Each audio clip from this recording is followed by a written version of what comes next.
VEX is Vex in the Flesh, and I'm back with another reaction video. And today we got K-pop Junkie with the latest K-pop news. I've been going for a little while, working behind the scenes, traveling, things of that nature. Vlog will be up on the vlog channel. If y'all don't know, I got a vlog channel. It's called Vex Vlogs. Feel free to check it out. Anyways, let's get into the K-pop news, see what we got.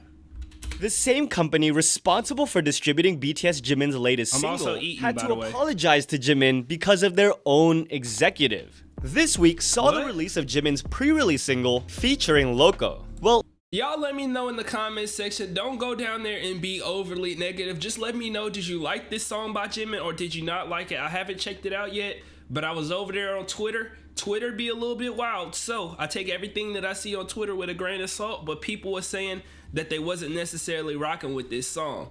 Y'all let me know though, because I also heard people say that they wasn't rocking with Rockstar from Lisa, but I think Rockstar was crazy. I ain't gonna lie, I loved Rockstar.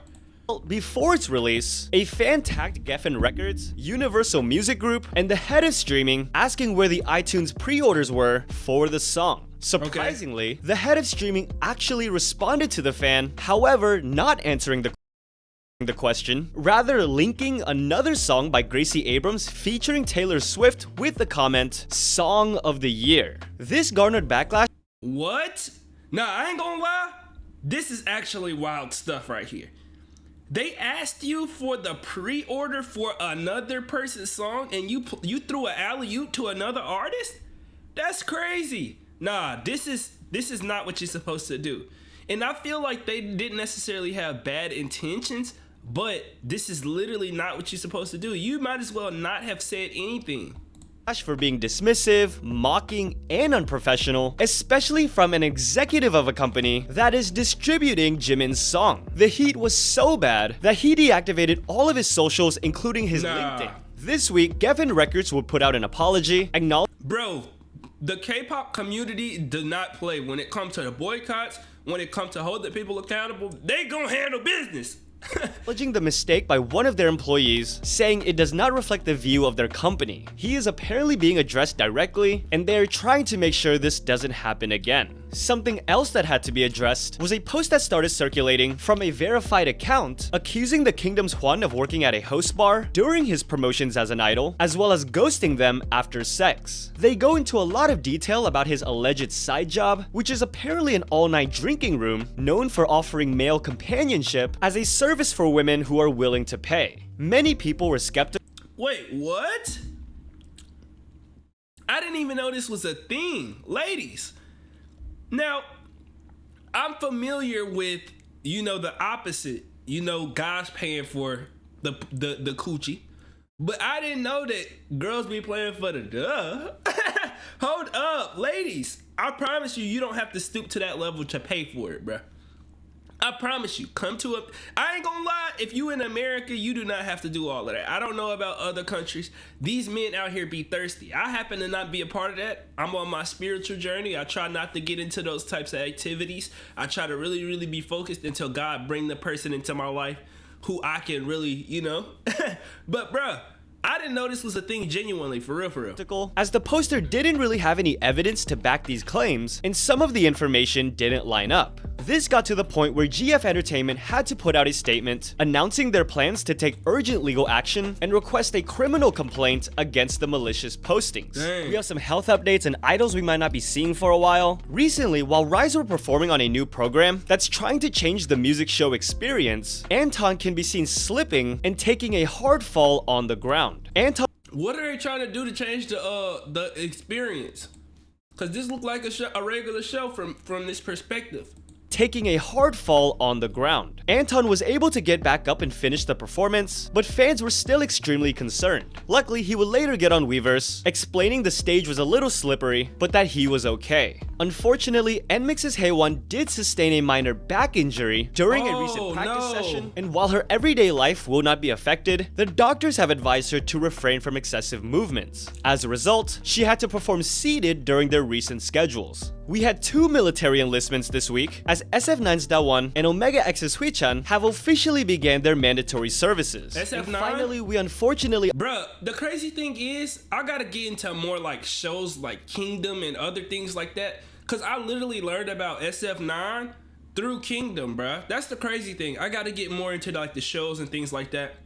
I promise y'all, the end of 2024 is gonna be a legendary year, y'all. Like, I got so much lined up that I haven't told y'all about. It's some stuff that I haven't even told like my immediate community, the Instagram group chat, things like that. It's some things on the way that I really like. I just gotta get done. Like, I gotta handle business. We also have some departures and disbandments this week. Disbandments? NMIXX company has now announced that due to personal reasons, Hyun-sung will be leaving the team and terminating his contract with the agency. The group will now go on as 8. After starting their group hiatus at the beginning of this year, Pink Fantasy's company has now officially announced that the group will be disbanding. Some of the members will be doing solo activities, while the others will be joining other groups. We also learned from TAN's leader Chang-sun that the members will be going their separate ways. However, leaving a little bit of hope, he does say that TAN regrouping in the future is still a possibility. Okay. As always, let's try to get into the positive things in K-pop that we can celebrate this week. Yeah. We had a lot of reunion news. First of all, it is now official and we know when to expect it. BAP are confirmed to be making their comeback in August with 4 members. The cool thing is that they are actually revealing their comeback process through a behind-the-scenes documentary as well. The other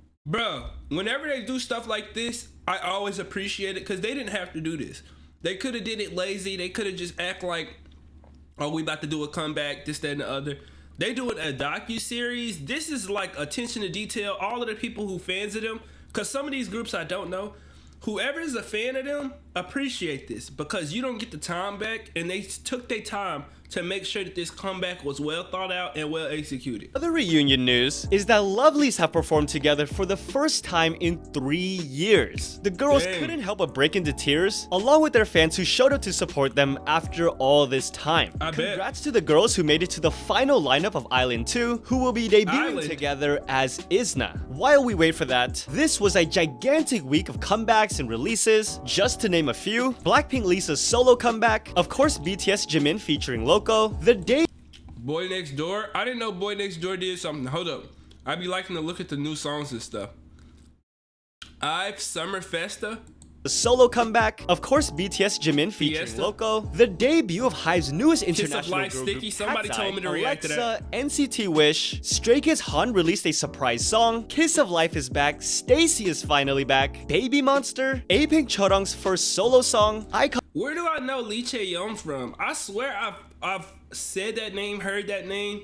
June and Lee Chae-yeon. Music show wins include RIIZE taking #1 on Music Bank, and their win on Inkigayo earned them a quote music show grand slam, meaning they won every show that aired that week, starting from last Tuesday's The Show all the way to Sunday's Inkigayo. Lee Young-ji's song featuring EXO's Dio won on M Countdown, and 2US are continuing their incredible rookie year, winning first place for their newest song on this week's The Show and show champion. Congrats to 17 making history once again, becoming the first K-pop act to perform at the Glastonbury Festival on their main pyramid stage. And while we don't always talk about idols meeting other celebrities, I gotta mention GOT7's Bam Bam, who just met huge Jacked Man and Ryan Reynolds for the Deadpool and Wolverine movie. Bro, Stray Kids too! After he also once appeared as Deadpool himself. Really? Fun fact.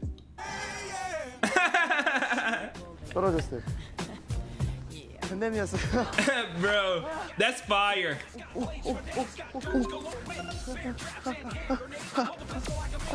Oh my gosh.